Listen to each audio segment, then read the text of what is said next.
अंबरनाथच्या शिवगंगानगर परिसरात शिवश्रद्धा अपार्टमेंटमध्ये दिवसाढवळ्या घरफोडी करून घरातील दोघांवर जीवघेणा हल्ला करण्यात आला होता। मात्र आता या प्रकरणाला वेगळंच वळण लागलंय। या घरातील जखमी महिलेनंच आपल्या साथीदाराच्या मार्फत घरफोडी करून घेतली। मात्र साथीदार घरफोडी करत असताना घरात असणाऱ्या मुकबधीर दिरानं प्रतिकार केल्यानं त्याच्या डोक्यात या महिलेच्या साथीदारानं हातोडा मारला आणि तो पसार झाला। त्यानंतर या महिलेनं स्वतःच काचेचा ग्लास आपल्या कपाळावर फोडून स्वतःला जखमी करून घेतलं। मात्र क्राईम ब्रांचने यातील आरोपीला अटक केल्यानंतर महिलेचं बिंग फुटलं। महिलेनेच चोरीचा बनाव केल्याचं तपासात समोर आलंय। डोक्यावर कर्ज असल्यानं ते फेडण्यासाठी तिनं घरातील दागिने साथीदारामार्फत चोरण्याचा प्लॅन केला होता आणि त्यानुसार तिच्या साथीदारानं घरफोडी करत 7 तोळे सोनं चोरून नेले होते। नमस्कार। शिवाजीनगर पोलीस स्टेशन अंतर्गत शनिवारी हा गुन्हा दाखल झाला होता।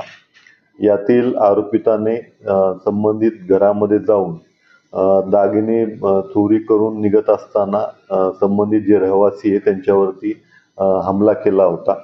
या अनुषंगाने शिवाजीनगर तपास पथक आणि गुन्हे शोध पथक क्राईम ब्रांच नाशिक सिटी यांनी संयुक्तरित्या तपास सुरू केला होता।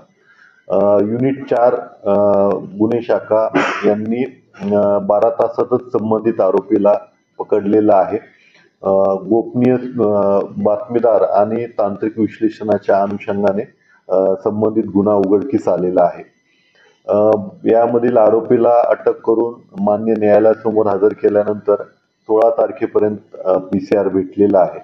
एकंदरीत प्राथमिक तपासामध्ये संबंधित आरोपी जो आहे तो फिर्यादीचा ओळखीचाच असल्याचं निष्पन्न होत आहे आणि झालेल्या कर्जामध्ये संबंधित चोरीचा बनाव जो आहे संबंधित फिर्यादीने केलेला निष्पन्न होत आहे। या अनुषंगाने आणखी काही तपासाच्या ज्या गोष्टी आहेत त्या येणाऱ्या कालावधीमध्ये आम्ही सविस्तर याचा खुलासा करू।